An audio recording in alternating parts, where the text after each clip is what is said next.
Thanks for joining us here at I-24 News. I'm Jordana Miller. Let's get to our top stories. A British government report shows anti-Semitism is on the rise, up 11% during the first half of this year compared to 2015. In London, anti-Semitic incidents jumped up more than 60% in the same period. A parliamentary committee warning that what it calls a, quote, pernicious form of hate is spreading in the British government institutions, specifically in the Labour Party and the National Union of Students.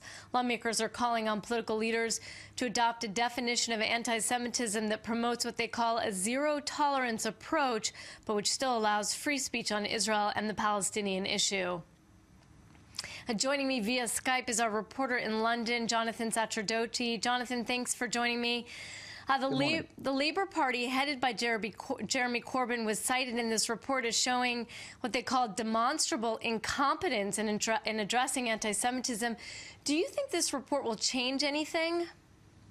The report holds no punches on Labour and Jeremy Corbyn and Shami Chakrabarti, who he appointed to undertake the party's own inquiry into anti-Semitic incidents that had plagued it over the summer and over the last year. Whether or not it will actually make the party change is another matter. In fact, this report doesn't just look at the Labour Party. It looks at a whole range of different issues which are related to anti-Semitism in the UK. Twitter, for example, where the report says that far too much anti-Semitism goes unpunished and that Jewish people can feel that there is a sort of breeding ground for pernicious anti-Semitism, which makes some of them feel like they can't even use the platform. They say that Twitter needs to work harder and put more resources and more staff into the filtering of these sorts of messages on the platform. As well as that, it goes into the National Union of Students, where the president, Malia Buatia, has come under enormous criticism over recent months for her comments, for example, calling one university a Zionist outpost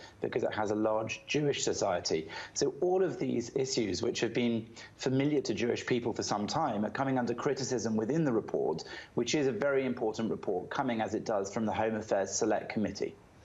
And one of the arguments of this report is that many people don't seem to understand modern anti-Semitism. That is where anti-Israel and anti-Semitism somewhere blur.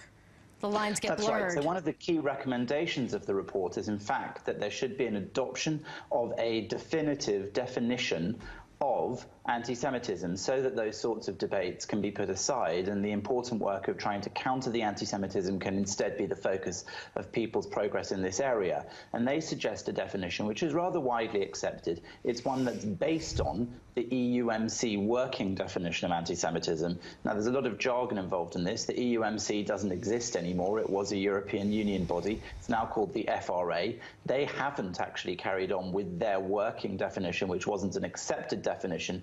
But despite all of this, there is quite a clear definition recommended in the report, one which many Jewish organizations and people will doubtless be happy with. And it does discuss where certain types of criticism of Israel will be seen as anti-Semitic, or should be, because the report's authors say that there should not be a hampering of freedom of speech, stopping people criticizing and discussing Israeli policy, but that this needs to happen in the same way that criticism of other countries takes place. So there are certain parameters which make it clear that if Israel is criticized unduly or disproportionately compared to other countries, if higher expectations are placed on Israel, the Jewish state, and Jewish people around the world for some sort of connection to that state, then there are times when that kind of criticism can be seen as anti-Semitic and should be. So this is welcome by many Jewish organizations who will be looking forward to seeing political parties, National Union of Students and others perhaps taking on board this recommendation to adopt that definition.